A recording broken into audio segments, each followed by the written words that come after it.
Hey guys, welcome to this video where we're going to be explaining the basics to SpellSlingers and how to play it through the Untap website hosting service for card games.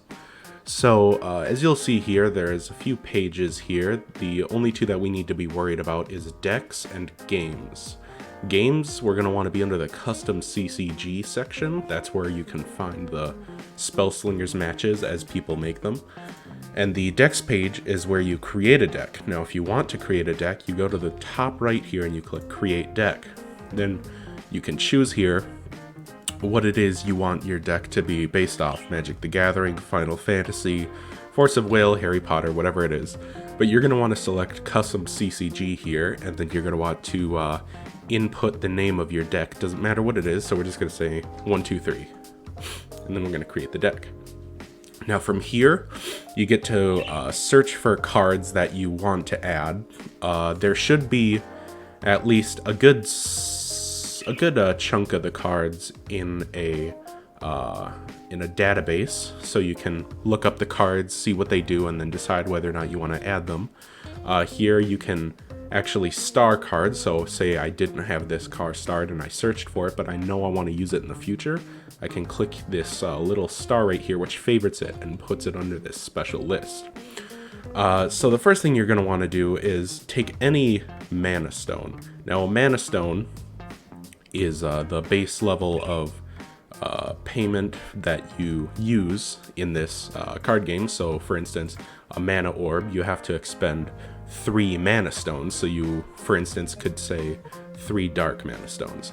Now, the basic rule here, I'm going to go into mana stones a little later in the video, but the basic rule here is that mana stones go in your second deck, and cards like mana orb or demonic contract, for instance, those go in your main deck.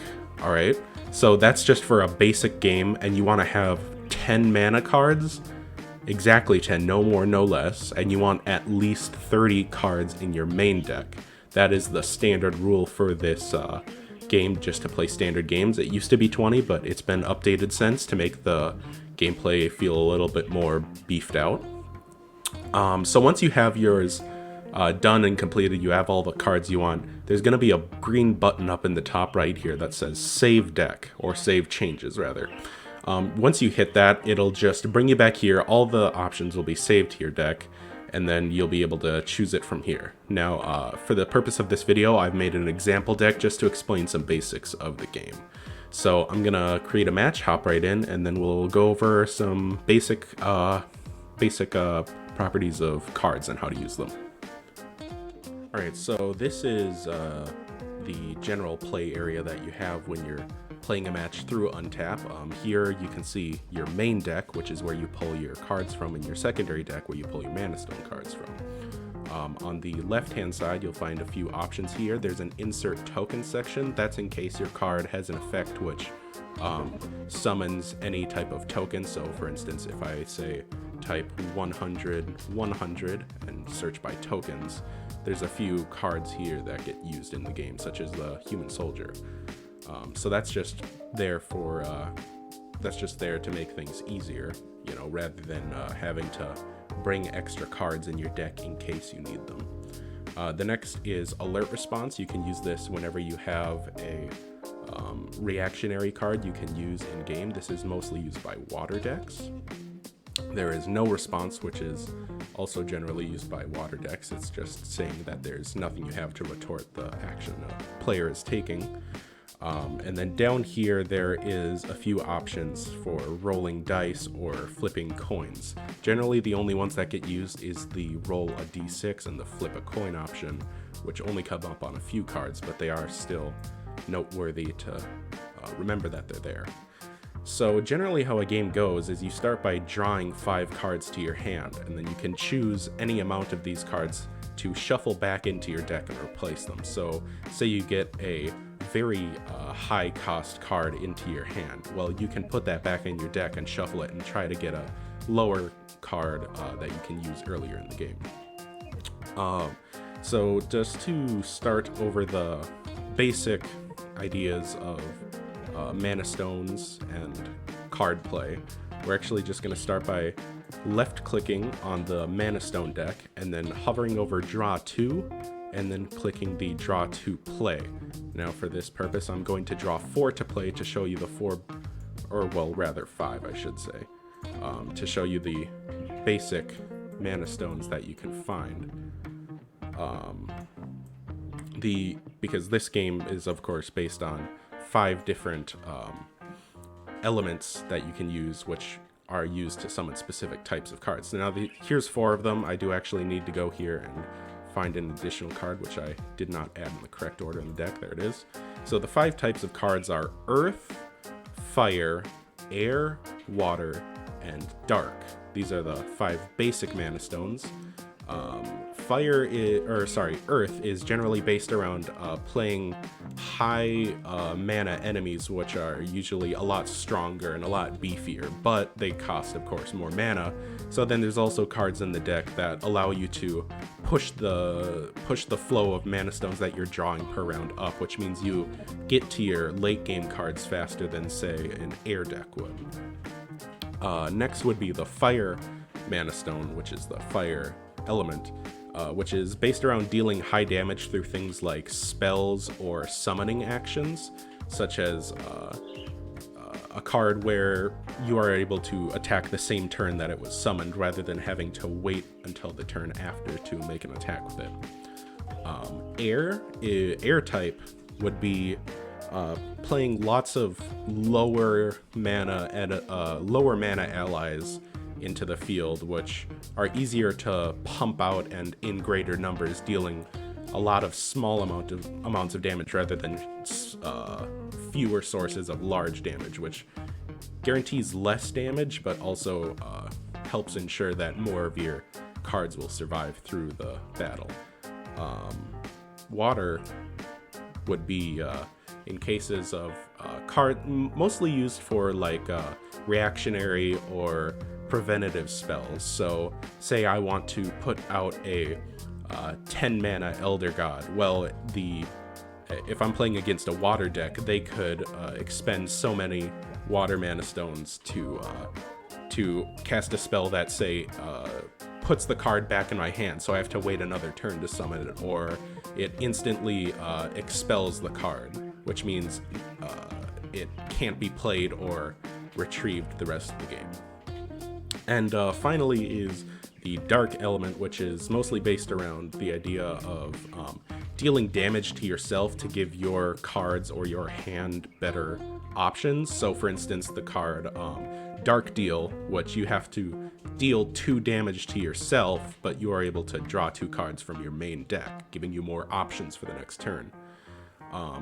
Or another path that you can take with it is, say, playing with a lot of low damage, low mana cards, but you can just keep retrieving them from the graveyard rather than having to draw new cards to find more allies.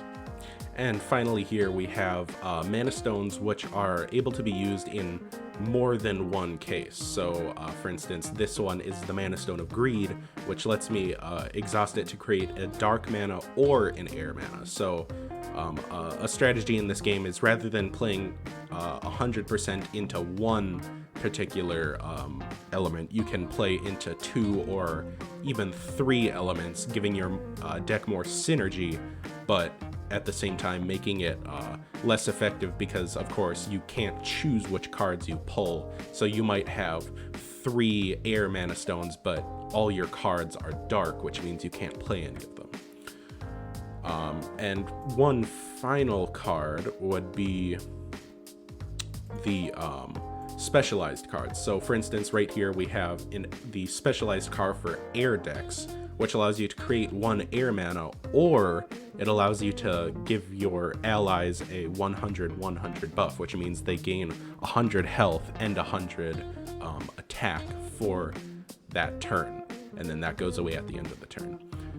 One thing you'll notice on this card is that it actually has an icon next to the abilities on it, where it's a Z in a white box.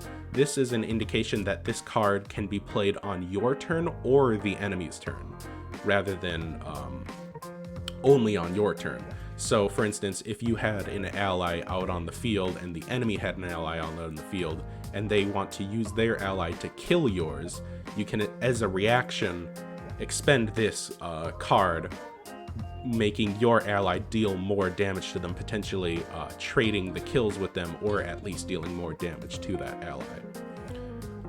So that's the basics of mana stones. So we can just kind of get these moved out of the way here to make space on the board, because now I would like to take some time to talk about the actual main deck. So let's just draw some cards to play. This isn't how you generally do it. Normally you would draw the card to your hand and then you have to pay the cost to summon it. So for instance, a Yara's Knight, we could pay 2 mana, or we could pay air mana and use the air part of this 2 element mana stone. So that would be 2 mana to play Yara's Knight. Now, sometimes you have to look at the card specifically. This card is outdated because it only tells you how much mana needs to be used to summon it.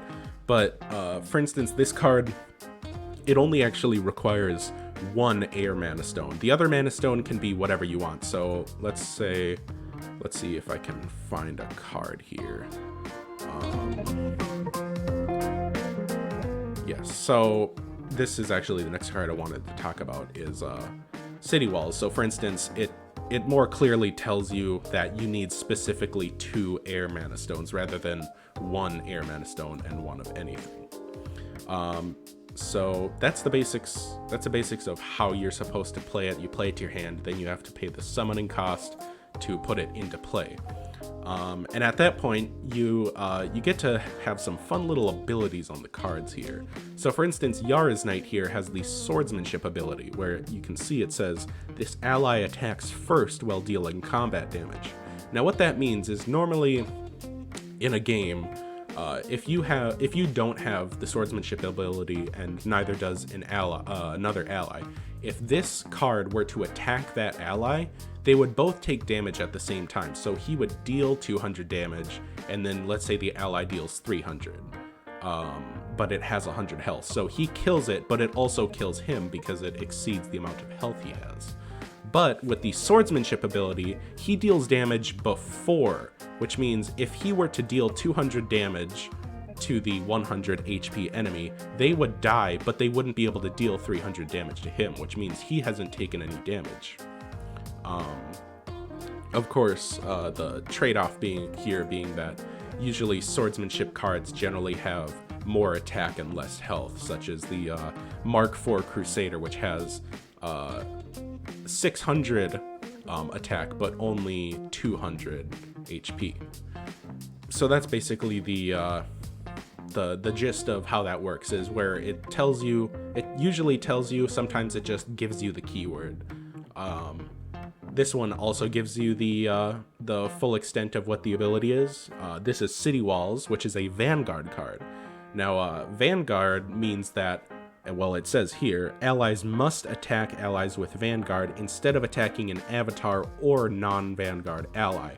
That means because these are both in play, the Yara's Knight can't be attacked through combat damage. What that means is, if there was another Yara's Knight on the other side of the table that the enemy has, they have to attack my city walls before they can attack my knight or myself directly. And so the idea of this is that it kind of gives you a way to bar enemy damage off from yourself or from allies you're trying to get prepared to fight. However, notice that I say specifically combat damage, because there are still things that can circumvent the Vanguard ability, such as spells. So let's say there's an enemy on this board using a fire deck, and they play a spell which deals 200 damage to an ally. They don't need to respect the Vanguard ability. They can go directly for my Yara's Knight. So it kind of plays into whether the card is an ally dealing combat damage, an ally with an ability that deals damage, or it's an ally, or it's a spell card or a drill card, which we're going to get into a little bit later. So that's how these work. I do want to go through a couple more cards just to show how complex or how specific some of these cards can get, and where they're useful and where they're not so useful, and how you can create a card, create a deck around these abilities. So here we can see the Starheart Knight. That's a 2 air mana, 2 gray mana, which means it costs 2 air mana and 2 mana of any kind. This is one of the newest cards. This is, I believe, set 4, which is yet to come out, but if you take a look in the description, you'll notice that there is a Discord link where you can stay up to date for news regarding this card game, as well as information on the latest cards, the latest decks, what's going on generally in the community. Anyways, this card has the Battle Fury, Steadfast, and Swordsmanship ability. Now, as we went over, the Swordsmanship ability allows you to attack first. What we haven't gone over is the Battle Fury and Steadfast abilities. Now, one thing to note is that, for instance, if Yara's Knight were to attack an enemy and kill it without dying himself, he would become exhausted, meaning on the enemy's turn, if they were to attack the Yara's Knight, he could not deal combat damage back to them because he's exhausted. Additionally, he cannot be used to block damage at the player specifically. Meaning, if you had 2 allies here and Yara's Knight is exhausted, one of them can kill Yara's Knight without taking any damage, and the other one can attack me directly because Yara's Knight is exhausted and therefore cannot block the damage. So what Steadfast does is it negates the effect of exhaustion, which means Starheart Knight could attack an enemy and they aren't exhausted, which means on the enemy's turn they can still deal damage and they can still block an attack to me directly, so they still have a lot of utility. Finally, Battle Fury means that rather than needing to wait a turn after being summoned to attack, they can attack the same turn they were summoned. So these cards are a lot more self-sufficient in the sense that you don't need to worry about whether or not you can get at least a little bit of damage out of them towards the enemy before they're destroyed, especially being a 200-200, which isn't that strong considering this is also a 200-200, but it costs half as much. But these extra abilities are what give the card its utility. So next I want to take some time to look at just a couple more ally cards, and then we can move into things like drills and spells and the specific kind of abilities they have. So let's say here we have Lord Karstark, who is a legendary with the Bloodthirsty and Swordsmanship ability. Now again, we've already went over Swordsmanship, but Bloodthirsty, what that means is he can attack an enemy. He has an attack score of 400. So say he attacks an enemy city walls, dealing 400 damage to that. Well, if I'm not at full health here, down on my avatar directly, say I'm at 18 out of my 20 maximum health, well, he's gonna heal me for 4 points. Now, I can't exceed 20, which means I would only go to 20, but in an instance where I was 4 short, it would put me back up to full. So anytime, the amount of combat damage that this card deals to an ally is how much I can heal back directly. So if he deals 400 damage to an enemy with 200 health, I would only be able to heal a maximum of 200 health back to myself directly. Another thing I want to note on this card is actually the abilities that he has on the card. Now, as you can see, it says this ally can block flying allies. This is a ability that we won't be going over in this video, but will show up on cards. It is an effect like Bloodthirsty or Swordsmanship, and basically what it means is that cards like Starheart Knight, City Walls, or Yara's Knight, they can't block an ally with flying if they're trying to attack me directly. But Lord Karstark here, he can because his card specifically says that he can block allies with flying. The other ability he has here is that once per turn, he can banish 3 cards from my graveyard, and if I do, I can destroy a target ally with a mana cost of 3 or less. So let's say that Yara's Knight, City Walls, and Starheart Knight are all in my discard here. So let's just say, for argument's sake, these have all been destroyed or defeated, and they're all in my discard pile, which is the graveyard. What I can do is I can put them in the expel pile, which means there is no chance that I can get these back for the rest of the game. But what that allows me to do is, well, as it says, destroy an ally with a cost of 3 mana or less. So for instance, if there was a City Walls on the other side of the playing field here, I could instantly destroy it. It has 800 health and I can only deal 400 damage, but because it doesn't cost more than 3 mana, I can instantly destroy it, which puts it in the graveyard, not the expel discard, which is an important thing to note. Alright, continuing on here, I want to take a look at one final ally card. This one is, I wanted to use it as an example of how specific or how diverse cards can get. So as you can see, this is a 1 air mana, 2 gray mana card known as Sage of All Elements, which is a 300/300 human monk.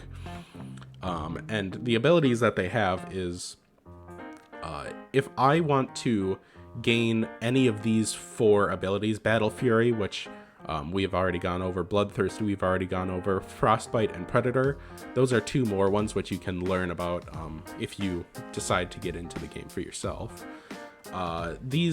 What these represent is, say for instance, I want the Bloodthirsty ability. So when I summon him, and a turn has passed so that he can make an attack, I can expend a dark mana to gain the Bloodthirsty ability, which means I get to heal directly to help the damage that he deals to an enemy ally, of course. And so this is a very interesting card because it can be used in all kinds of decks, in the sense that it's an air card, but it gains its utility through multi-classing into different types of decks. So I personally normally play an air dark deck. So whenever I play this card, I can ensure to myself that he'll have the Bloodthirsty ability whenever I want to play him and have an extra mana stone to expend for it. All right, finally, we will be going over two very important aspects of the game, which are generally used only in specific kinds of decks, but they are still equally as important. Just like allies are important to air, drill cards, relics, and spells are important to, say, a water deck. So what we have right here is a drill card with a fade of 7, which means when I pay the mana cost and put this into play, what I do is I add a counter of 7, or at least keep track of the fade counter on it. And what that means is at the end of my turn, I remove one count from this, and once it has gone down through 7 turns, this card is discarded. So you only have those 7 turns to utilize the ability of this. So Toy Factory is a 1 air mana, 2 gray mana drill card, which, as it says here, whenever you play a relic card, you may summon a 100/100 neutral type construct ally with flying. So I don't believe we actually have a placeholder card for this ability, so you would have to substitute something by adding some notes or something. But basically what that means is if I wanted to play a relic card, and essentially what a relic card is it's an item that you can attach to an ally. So say I get this into my hand. It costs 2 gray mana, so I can use this with any deck. It doesn't matter what mana I use. So I could use an earth mana stone and a dark mana stone, or an air mana stone and a fire mana stone. It doesn't matter. But once I do that, I put it on my board, but I don't attach it because it has a separate cost. You can see on the card it says it costs 2 additional gray mana to attach to an ally. Which means if I were to pay a total of 4 mana, I could instantly attach it to, say, the Sage of All Elements, which would give it a 200 attack buff and the swordsmanship ability, which are both useful, but you get the idea. It's basically just an item you can use to buff cards. But if I were to play that, that means Toy Factory would activate, summoning that 100/100 construct, which is basically just another way of saying a basic kind of enemy, which is just kind of a little bit of a utility, not much to help you in the way of actually dealing much damage, but it's something you could use to, say, block an attack or something.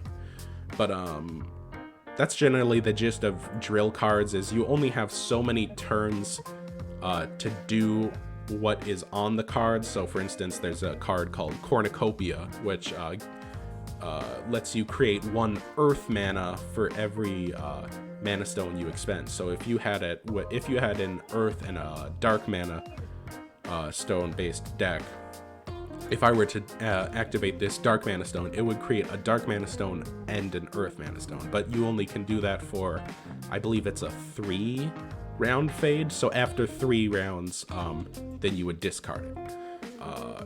And of course, there's cards that can counteract things like drill cards, where it can destroy a drill card or negate its effects or other such things.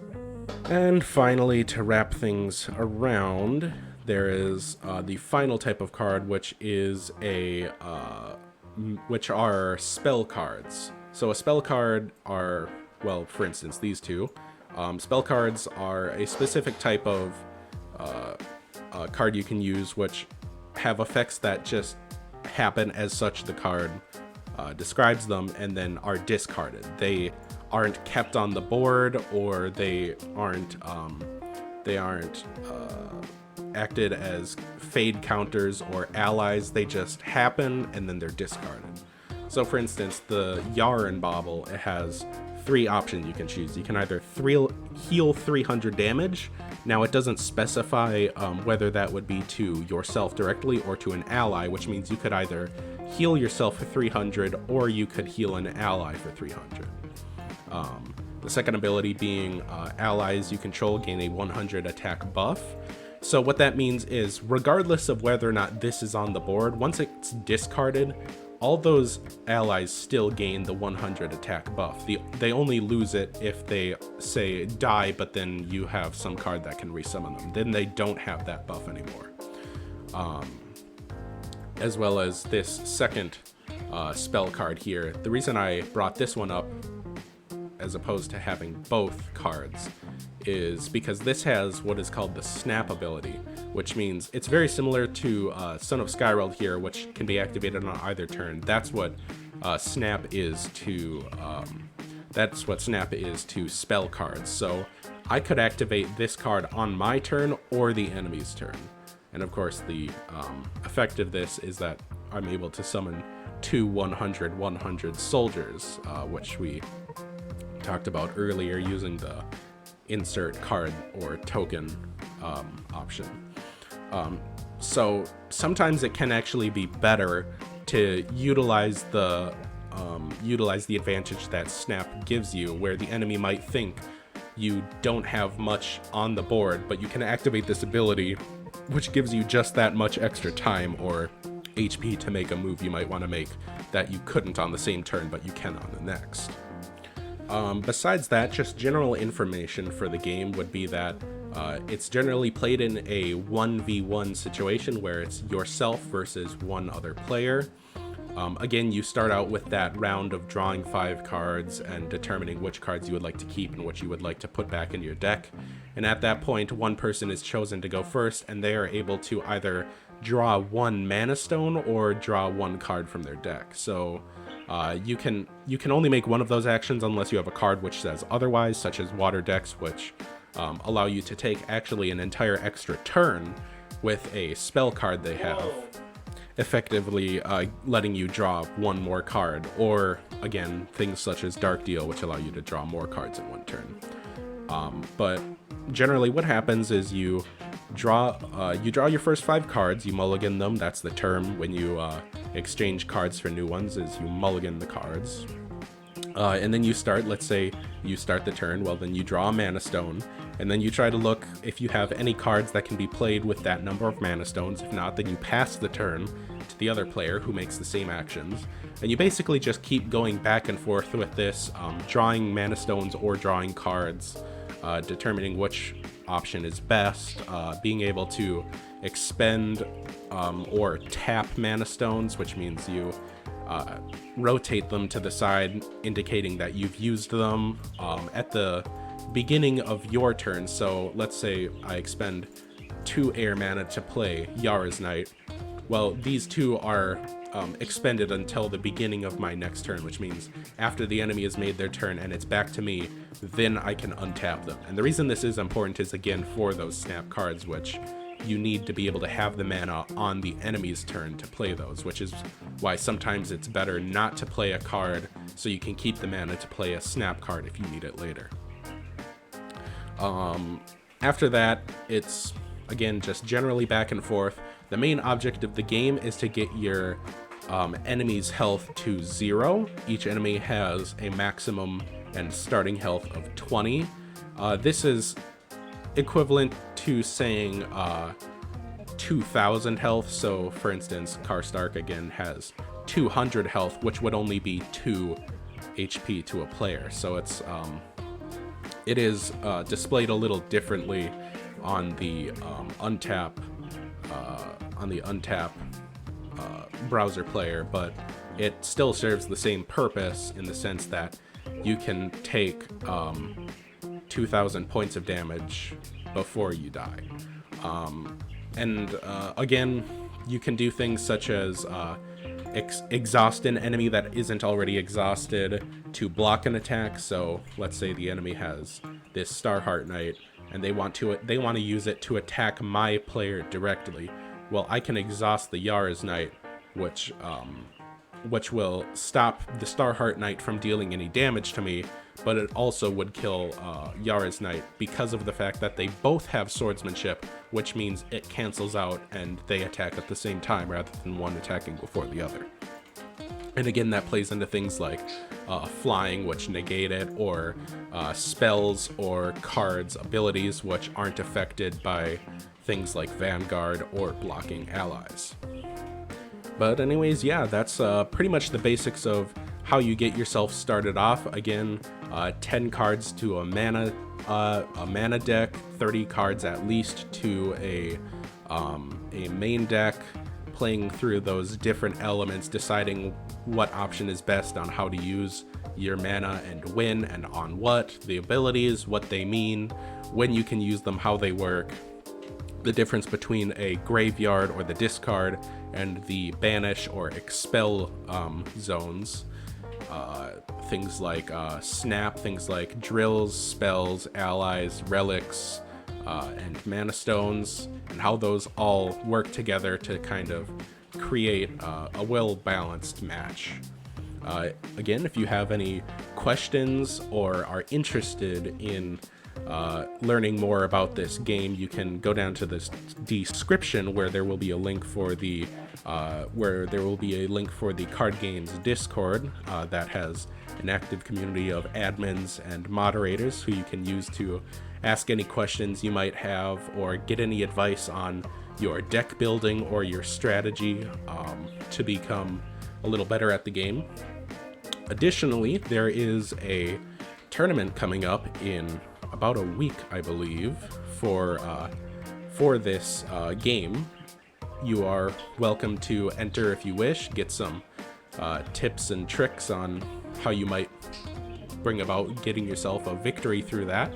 And yeah, I hope you all have a wonderful day, and good morning, Vietnam.